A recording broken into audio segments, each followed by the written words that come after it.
Top quality और consistent performance के लिए सिर्फ सिल्वर पंप नाम याद रखना। और प्रोफेसर राजन, अगर क्रोनोलॉजी को देखें तो पहले ये बात आती है कि ट्रंप से बात करने के मूड में नहीं है पुतिन।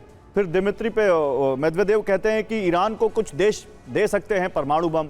उसके बाद ईरान के विदेश मंत्री कह रहे हैं कि हम रूस जाएंगे, बात करेंगे, पुतिन से मुलाकात करेंगे।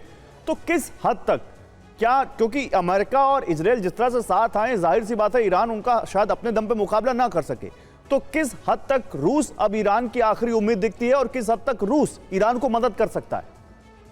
देखिए, अभी समीर, अभी का जो माहौल है उसमें रूस ही शायद एक ऐसी शक्ति है जो अगर इसमें शामिल हो तो पूरा युद्ध का नक्शा बदल सकता है। और एक तरह से अभी जो इम्बैलेंस चल रहा है, क्योंकि आपने जैसा सही बताया कि ईरान अकेले उसमें इतनी क्षमता नहीं है कि वह इजराइल और अमेरिका का एक साथ मुकाबला कर पाए। तो वैसे में ईरान को एक दूसरी शक्तियों की मदद लेने की जरूरत पड़ेगी। उनके जो अपने प्रॉक्सी फोर्सेस थे वो काफ़ी कमज़ोर हो चुके हैं। चीन ओपनली आना नहीं चाहता उनके सपोर्ट में, लेकिन ईरान रूस के लिए भी बहुत ही महत्वपूर्ण है, क्योंकि आप जानते हैं कि मिडिल ईस्ट में अगर रूस का इन्फ्लुएंस है तो उसका कारण पहले सीरिया था और अभी ईरान अकेला एक ऐसा कंट्री बच गया है जो कि जिसके साथ रूस के संबंध काफ़ी अच्छे हैं। बाकी जो सारे देश हैं वहाँ पे यूएई या सऊदी अरब, कतर इत्यादि देश, जॉर्डन, ये सारे अमेरिका के इन्फ्लुएंस में हैं और वहाँ पे अगर बैलेंस कर सकता है किसी को तो वह रूस कर सकता है। अब सवाल उठता है कि रूस कैसे मदद कर सकता है। तो पहले तो यह कि एक डिप्लोमेटिक तरीके से मदद कर सकता है कि थोड़ी सी दबाव बनाने की कोशिश करे, भारत, चीन इत्यादि जैसे देशों के माध्यम से अमेरिका और पश्चिमी देशों पे दबाव बना सकता है। दूसरा कि अगर वो रूस अगर सप्लाई की बात करे, अगर वहाँ पे मिलिट्री वेपन्स इत्यादि की बात करे और कमिट करे तो फिर इस युद्ध का नक्शा बदल सकता है। और मुझे लगता है कि कुछ छुपे छुपे तरीके से मुझे लगता है मदद कर भी रहा है, इसमें कोई शक नहीं है, लेकिन ओपनली अभी नहीं कर रहा है रूस। उसका कारण यह है कि रूस के अपने युद्ध हैं और रूस की भी बातचीत चल रही है ट्रंप से। सवाल है कि पूरी तरह से डिपार्ट कर पाएंगे नहीं, यह कहना अभी मुश्किल है, लेकिन इसीलिए रूस के पास अभी ईरान जाना चाहते हैं। बड़ी बात आपने आसान शब्दों में समझा दी कि आखिर किस तरीके से अगर रूस सीधे तौर पर ईरान की मदद करता है तो युद्ध का रुख बदल सकता है। लेकिन अभी के हालात में डायरेक्ट नहीं, लेकिन इनडायरेक्टली जिस स्तर तक वो मदद पहुंचा सकता है वो पहुंचाने की जरूर कोशिश भी कर रहा है। एक और बड़ी खबर है और ये इजराइल पर खैबर मिसाइल से हुए अटैक को लेकर एक खबर आ रही है, जहां पहली बार खैबर मिसाइल का इस्तेमाल हुआ है और इसके जरिए कैसे अटैक किया गया। आपको बता दें, इजराइल पर हमले का ये 20वां चरण बताया जा रहा है, यानी अलग अलग चरण में जिस तरीके से अभी तक इजराइल को टारगेट करते हुए हमलों को अंजाम दिया गया है, उसमें फिलहाल लेटेस्ट अटैक के बारे में एक खबर आई है कि इजराइल पर अब खैबर मिसाइल से अटैक हुआ है और पहली बार है कि खैबर मिसाइल का इस्तेमाल किया गया है। और तेल अवीव में हमले से रिहायशी बिल्डिंग तबाह हो गई। तेल अवीव में हमले से एक और रिहायशी इमारत तबाह हो गई। ये थोड़ी देर पहले की तस्वीर है अभी की, जहां पर देखिए तेल अवीव में गाजा जैसी तबाही हुई है और ईरान की मिसाइल का निशाना बनी है एक रिहायशी इमारत। तो मतलब अब चाहे वो रिहायशी इलाका हो, सिविलियंस हो, चाहे वो मिलिट्री स्टैब्लिशमेंट्स हो, कुछ भी अब बच नहीं रहा है ईरान के निशाने से, ईरान के हमलों से। और देखिए कैसे यहाँ पर खंडहर हो गई है इमारत। ये ईरान की मिसाइल के अटैक के बाद तेल अवीव में इजराइल की इस इमारत का हाल देखिए। ये है एक रिहायशी इमारत जिसको निशाना बनाया ईरान ने।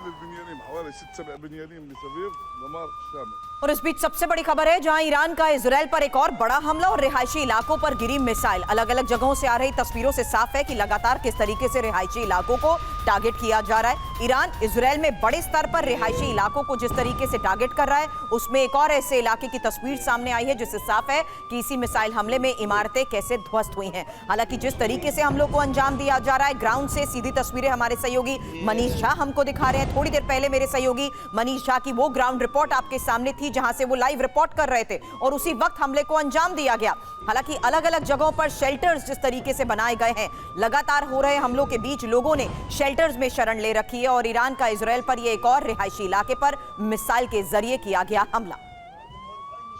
और तेल अवीव में हमले के बाद भारी तबाही देखने को मिल रही है। तेल अवीव में तबाही की सबसे नई तस्वीर आई है जो आपके सामने रख रहे हैं। अभी की तस्वीर है, बड़ी खबर है। ये देखिए कैसे चारों तरफ तबाही दिख रही है इस तस्वीर में। ये तेल अवीव की तस्वीर है, इजराइल के दूसरे सबसे बड़े शहर की तस्वीर है, जहां पर ईरान के मिसाइल अटैक ने क्या मंजर वहां पर पैदा कर दिया है, आप इन तस्वीरों में देखिए।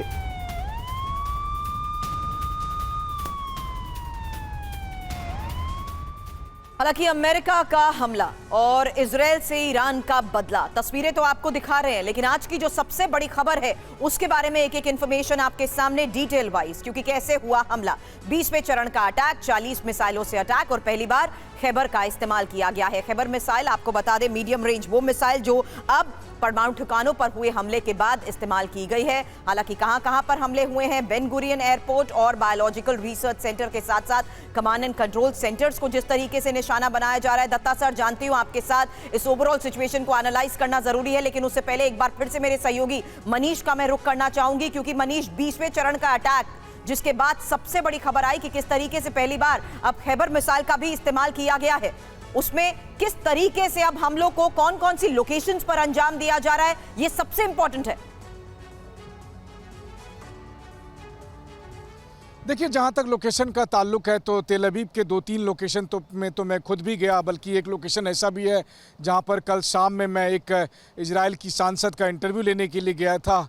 वहाँ पर एक शॉपिंग मॉल है, एक यूनिवर्सिटी है और इस मिसाइल आकर वहीं गिरी है। अब वो मिसाइल जानबूझकर वहाँ टारगेट की गई या फिर जो है सो इंटरसेप्ट करने के दौरान वो मिसाइल वहाँ पर गिरी है, लेकिन हाँ, वो कम्प्लीटली सिविलियन इलाका है। वहाँ पर कोई किसी भी तरह का लैब या कोई मिलिट्री साइट्स तो नहीं है, चाहे ईरान जो भी दावा करे।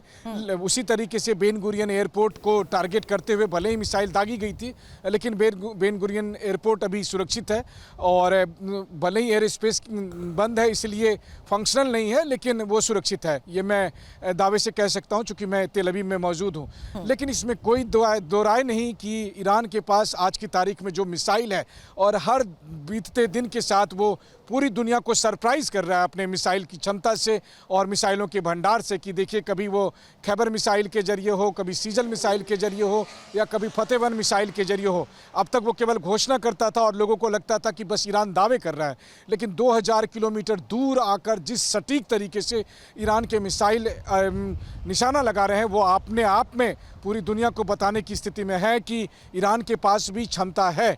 देखिए, मोटे तौर पर 2000 से ज़्यादा मिसाइल अभी भी ईरान के पास बचे हैं, इसके बावजूद कि 500 के करीब मिसाइलों का उन्होंने इस्तेमाल किया। 500 से 700 करीब मिसाइलों को इजराइल कह रहा है कि हमने ख़त्म किया, तब भी 2000 से अधिक मिसाइल हैं।